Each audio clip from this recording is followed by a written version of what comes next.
नमस्कार.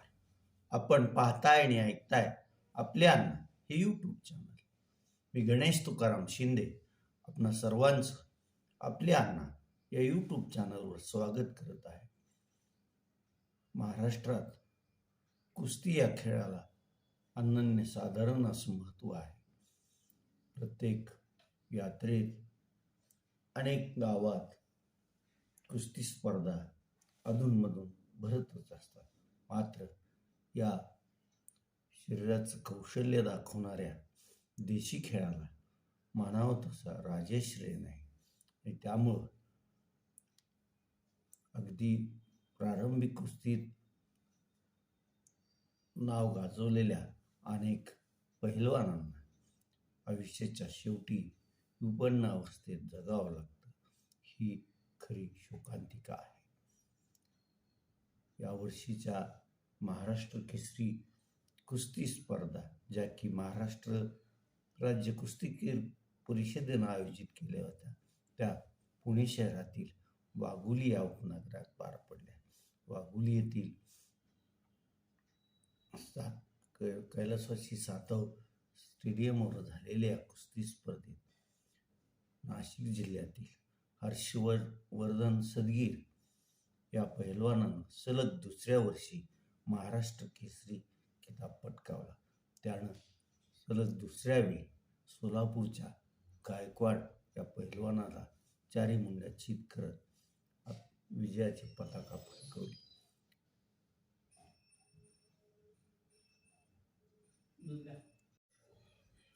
सलग दुसऱ्या वेळी ही महाराष्ट्र केसरी स्पर्धा जिंकणाऱ्या हर्षवर्धन यावर्षी रोख 5 लाख रुपये, चांदीची गदा आणि प्रमाणपत्र देण्यात आलं. त्याचबरोबर आयोजकांकडून फॉर्च्युनर ही महागडी गाडी पण हर्षवर्धनला भेट देण्यात आली. हर्षवर्धन आणि महेश गायकवाड दोघंही एकाच तालमीत कुस्तीचा सराव करत असतात असं सांगितलं जातं. महाराष्ट्रात तसंच अनेक गाव आणि असंख्य गावात कुस्तीचे आखाडे आहेत आणि तिथं उभरते मल्ल आपला घाम गाळत असतात आणि कुस्ती या खेळाचं प्रशिक्षण घेत असतात. परंतु कुस्ती या खेळाचं प्रशिक्षण घेणाऱ्या खेळाडूंना विशेष काही असं शासन त्यांच्याकडे लक्ष देत नाही. हा खेळ शिकणाऱ्या किंवा याचा सराव करणाऱ्या मल्लाला आहारही तसा दणकट लागतो, भरपूर आहार लागतो आणि त्यावरच जास्त खर्च होतो असं या क्षेत्रात आलेल्या मल्लांचं म्हणणं असतं. आणि तो तेवढा खर्च भागवता त्यांच्या नाकी नऊ येतं.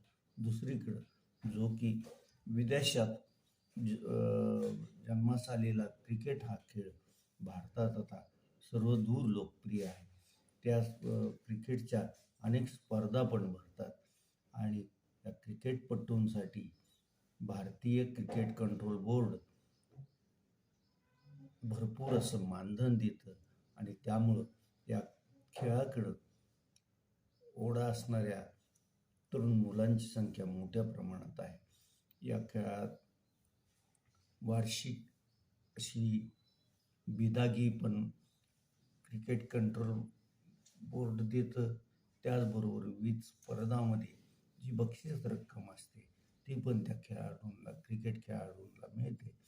आणि त्यामुळं क्रिकेटचे जे खेळाडू आहेत, अगदी सचिन तेंडुलकर पासून ते आता नवोदित अशा वैभव सूर्यवंशीपर्यंत ते एखाद्या दुसऱ्या वर्षातच फार करोडपती होतात असं चित्र आहे. आणि मग अशा खेळाच्या ह्या दोन प्रकारात असणारी दरी समोर येते. यावरून मग देशी खेळांकडं भारत सरकारचं किंवा त्या राज्य सरकारचं दुर्लक्ष झालं आहे असंच म्हणावं लागतं. आणि ते सत्य आहे हे तेवढंच करा.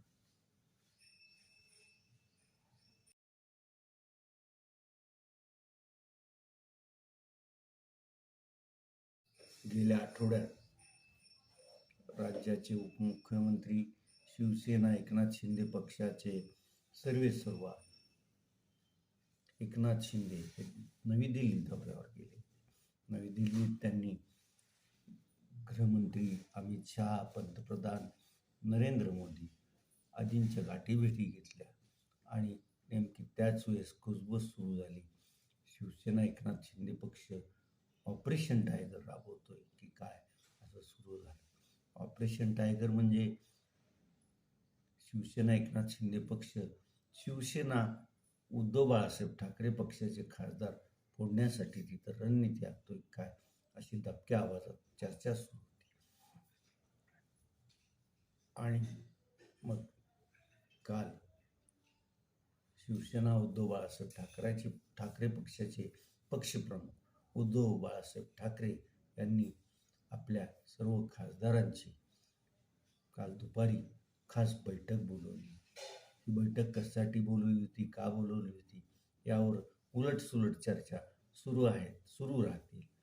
पण या बैठकीत आपल्या खासदारांना उद्धव बाळासाहेब ठाकरे यांनी संसदेत राज्याविषयी, तुमच्या मतदारसंघाविषयी प्रश्न विचारत चला, त्या प्रश्नाची सोडवणूक करून घेण्यासाठी प्रयत्न करा असा सल्ला दिल्यास सांगण्यात येते.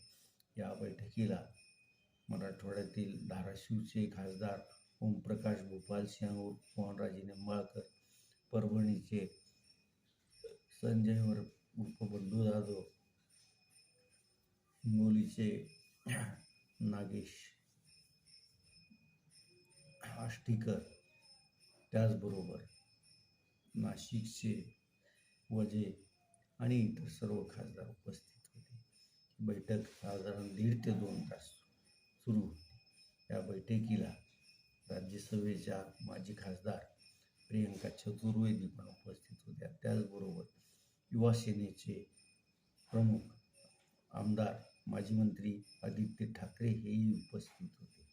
आता ही बैठक म्हणजे पक्षप्रमुख आणि पक्षातील नेते मंडळी यांच्यातील संवादाचा एक भाग होता. मात्र याला अनेक माध्यमकर्मींनी ही ऑपरेशन टायगरचं पदर जोडला होता. पण एकनाथ शिंदे दिल्लीत काय गेले आणि इकडं ते ज्या अशोक खरात बाबाच्या दर्शनाला त्याच्या मंदिरात जात होते, त्या अशोक खरातला नेमकी ते दिल्लीत असताना इकडं नाशिकमध्ये अटक का झाली याच्यात धागेदोरे आता जुळवायला अनेकांनी सुरुवात केली आहे. कदाचित एकनाथ शिंदे जाऊन आपल्या पक्षश्रेष्ठींना वेगळं काही सांगत असावे आणि मग त्यांना चाप देण्यासाठी अशोक खरात प्रकरण जे की फार पूर्वीपासून चालू होतं ते नेमकं त्याच वेळेस उजागर करण्यात आलं आहे. याला काहीतरी त्याचा दोन्ही गोष्टीशी संबंध असावा एवढं निश्चित.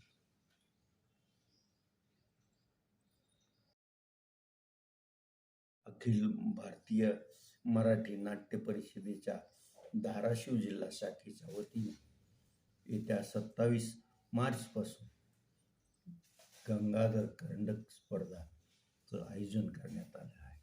या स्पर्धा कशा असतील, या स्पर्धेचं उद्घाटक कोण असेल, स्पर्धेला स्पर्धेत प्रावीण्य मिळवणारे संघ असतील त्यांना काय बक्षीस असतील याबद्दलची माहिती देण्यासाठी धाराशिव जिल्हा अखिल भारतीय मराठी नाट्य परिषदेचे अध्यक्ष आणि नाट्य परिषदेच्या कार्यकारिणीचे सदस्य असलेले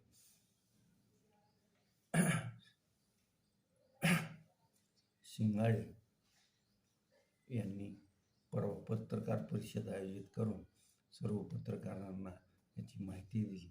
27 ते 29 या 3 दिवसाच्या दरम्यान एकांकिका स्पर्धा होणार असून या एकांकिका स्पर्धेत महाराष्ट्रातील संघांनी सहभागी व्हावं असं त्यांनी आव्हान पण केलं.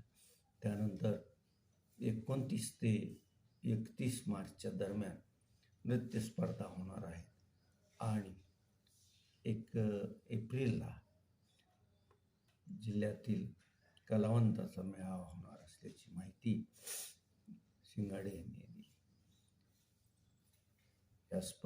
गेल्या 6 वर्षापासून गंगाधर करंडक स्पर्धेचं आयोजन धाराशिव येथे करण्यात येतं. धाराशिव येथील कैलासवासी यशवंतराव चव्हाण नाट्यगृहात या स्पर्धा पार पडणार असून धाराशिव शहर आणि जिल्ह्यातील रसिकांनी मोठ्या संख्येने उपस्थित राहावं असं आव्हानही संयोजन समितीतर्फे करण्यात आलेलं आहे. आज आता आपण इथंच थांबूया. तुम्ही आपल्या हे यूट्यूब चॅनल सबस्क्राईब करा, लाईक करा आणि कमेंट्स पण नोंदवा. धन्यवाद.